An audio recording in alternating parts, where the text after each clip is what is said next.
Alt Balaji web series गंदी Baat season 5 erotic tales of Madhosh Madan. कहानी शुरू करने से पहले एक रिक्वेस्ट, अगर आपने हमारे चैनल को सब्सक्राइब नहीं किया है तो प्लीज़ कर दीजिए, बेल आइकन भी दबा दीजिए ताकि आपको हमारी हर वीडियो का नोटिफिकेशन मिलता रहे। तो चलिए शुरू करते हैं। Gandi Baat season 5 episode 1 erotic tales of Madhosh Madan. ये है चंदन और उसके दोस्त तिनका और मोंटी, और ये तीनों ही फैशन डिजाइनिंग कॉलेज से डिप्लोमा कर रहे हैं। आजकल कॉलेज में जहरीले इश्क नाम की किताबें बहुत चर्चा में हैं, जिसमें इस कॉलेज के ही स्टूडेंट्स और टीचर्स के रिलेशनशिप की कहानियां छपती हैं। इन दोनों को लगता है कि ये कहानियां चंदन छापता है, क्योंकि ये तीनों हर शुक्रवार चंदन से इस बॉल में से एक पर्ची निकलवाते हैं, और जिसका भी नाम आता है अगले दिन मदहोश मदन नाम का राइटर उसी की कहानी छाप देता है। मोंटी और तिनका को पूरा यकीन है कि चंदन ही ये कहानियां लिखता है और मदहोश मदन नाम से छपवाता है, पर चंदन हर बार की तरह आज भी यही कहता है कि मुझे इस बारे में कुछ भी नहीं पता। और आज पर्ची में से नाम निकलता है वीना मैडम। ये है इस कॉलेज की fashion designing expert Veena madam.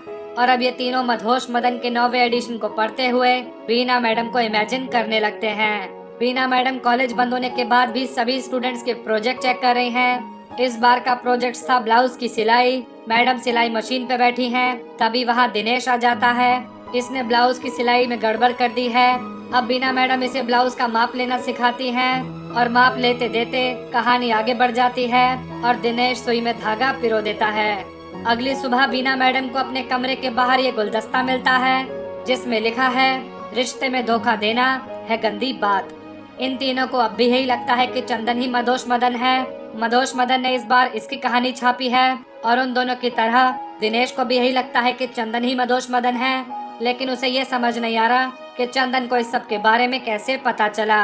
अब ये किताब वीना मैडम के हाथ भी लग जाती है। उन्हें लगता है कि दिनेश ने ही अपने दोस्तों को सब कुछ बताया होगा, और अब वो इसे एक थप्पड़ लगा देती है। अब ये तीनों मास्क लगाकर चंदन के रूम में आते हैं, इसे डराते हैं और उठाकर हॉस्टल के बाहर ले आते हैं।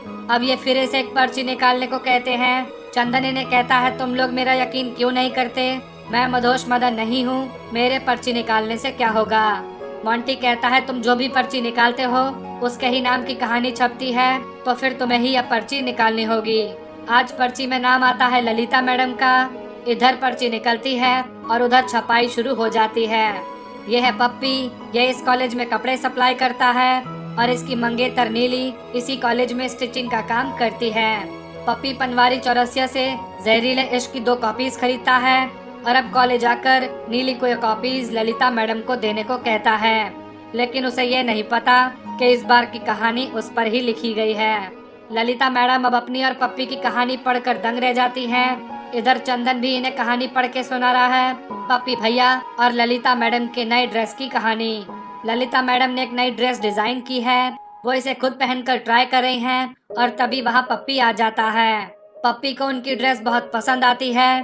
पहले तो वो अपने नाम को सार्थक करता है, और फिर ये दोनों भावनाओं में बहकर तक धिनादिन कर देते हैं। अब हर बार की तरह ललिता मैडम को भी अगले दिन गुलदस्ता मिलता है, और इसमें भी वही लिखा है रिश्ते में धोखा देना है गंदी बात। ललिता मैडम को लगता है कि पप्पी ने ही कुछ पैसों के लिए दोनों की कहानी बेची होगी। ये उस पर नाराज हो रही हैं, लेकिन पप्पी कहता है, हम अपने नाम की कहानी क्यों छपवाएंगे? हमारी तो कुछ दिनों में शादी होने वाली है। अगर नीली ने ये कहानी पढ़ ली तो हम उसे क्या जवाब देंगे? हमें डर है कि कहीं हम शादी से पहले ही तलाकशुदा ना हो जाएं। ललिता मैडम के पति को भी इस कहानी के बारे में पता चल जाता है। वो फोन पर ही मैडम पर बरस पड़ते हैं, और अब इन्हें पता लगाना ही होगा कि वो कौन है जो कॉलेज में जासूसी कर रहा है और सबकी एकदम सटीक कहानियां छाप रहा है। ये तीनों भी यहाँ सोच रहे हैं कि अगर चंदन नहीं लिखता तो फिर ये कहानी कौन लिख रहा होगा। ये एक एक करके सभी पर शक करते हैं, लेकिन सोच में पड़ जाते हैं कि आखिर कौन है मदहोश मदन। अब फिर मास्क लगाए 3 लोग इसके रूम में आते हैं। चंदन को लगता है कि फिर ये तीनों इसे परेशान करने आए हैं, पर अब ये 3 नकाबपोश इसे बेहोश कर कॉलेज के बाहर ले जाते हैं। नीली को भी पप्पी और ललिता मैडम के बारे में पता चल जाता है, और वो शादी से 10 दिन पहले ही पप्पी से रिश्ता तोड़ देती है। 2 दिन से चंदन का कोई अता पता नहीं। तिनका, दिनेश और मोंटी तीनों चंदन को ढूंढ रहे हैं, पर इसे तो बीना, ललिता और सुलेखा मैडम ने ही किडनैप किया है। इनको भी यही खबर मिली है कि चंदन ही मदोश मदन है और इसकी वजह से ये कॉलेज में बदनाम हो गए हैं। ललिता इन दोनों से कहती है, अगर ये ऐसे ही हमारी कहानियां छापता रहा तो एक एक करके हमारे सारे राज खुल जाएंगे और हम किसी को मुंह दिखाने के लायक नहीं बचेंगे। सुलेखा मैडम कहती हैं, इसके मर जाने में ही हम तीनों की भलाई है, क्योंकि अगर ये जिंदा रहा तो हम जीते जी ही मर जाएंगे। चंदन उन्हें विश्वास दिलाने की बहुत कोशिश करता है कि वो मदोश मदन नहीं है, पर वो कहती है कि तुम्हारे दोस्तों को भी यही लगता है कि तुम ही मदोश मदन हो।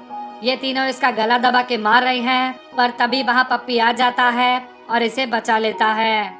चंदन की वजह से पप्पी का भी रिश्ता टूट गया, पर वो इन तीनों को समझाता है, इसे मारने से तो आप तीनों ही फंस जाएंगे, अब चंदन ही हमें इस मुसीबत से बाहर निकाल सकता है। अब ये चारों चंदन से कहते हैं, सबके सामने कहो कि तुम ही मदोश मदन हो, तुम पैसा कमाने के लिए कहानियां लिखा करते थे, लेकिन ये सभी कहानियां झूठी हैं, और अगर तुम ऐसा करोगे तो इस बार हम तुम्हें एग्जाम में टॉप करवाएंगे।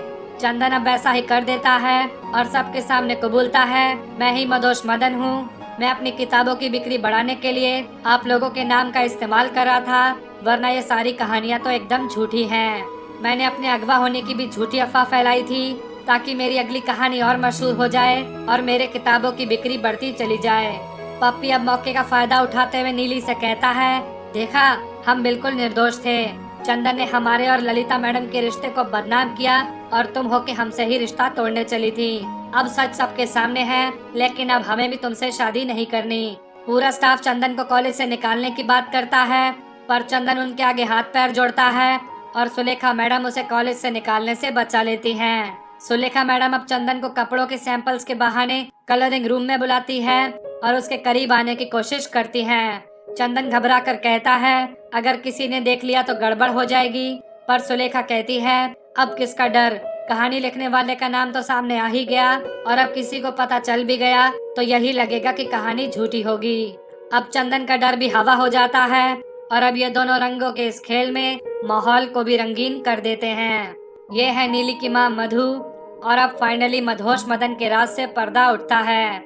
ये सभी कहानियाँ नीली की माँ मधु लिखती है। नीली कॉलेज में सबकी ताक झांक कर सबके रंगीन किस्से आकर अपनी माँ को सुनाती है और मधु उन किस्सों को कहानियों का रूप दे देती है। आज ये चंदन और सुलेखा की कहानी लिख रही है और अब नीली इससे पूछती है, माँ तुमने हमें आज तक नहीं बताया, तुम्हारा ये कहानियाँ लिखने का राज क्या है। मधु बताती है, 20 साल पहले मैं भी इस कॉलेज में पढ़ती थी, मदन जी तब इस कॉलेज के प्रिंसिपल हुआ करते थे। धीरे धीरे मैं उन्हें प्यार करने लगी, पर फिर मुझे पता चला मदन मुझे धोखा दे रहा था। उसने मुझसे छुपाया कि वो शादीशुदा है, मेरा फायदा उठाया और अपनी बीवी को भी धोखा दिया। तब तो मैं कुछ नहीं कर पाई, लेकिन फिर मुझे पता चला कि इस कॉलेज में रिश्तों में धोखेबाजी का दौर आज तक जारी है। यहाँ हर कोई अपनी हवस पूरी करने के लिए किसी न किसी अपने को धोखा दे रहा है, और तब से मैं मदहोश मदन के नाम से उन लोगों का सच दुनिया के सामने लाने लगी, ताकि पकड़े जाने के डर से ये सभी एक एक करके सुधर जाएं। तो इसे लाइक कीजिए, इसका लिंक अपने दोस्तों के साथ शेयर कीजिए।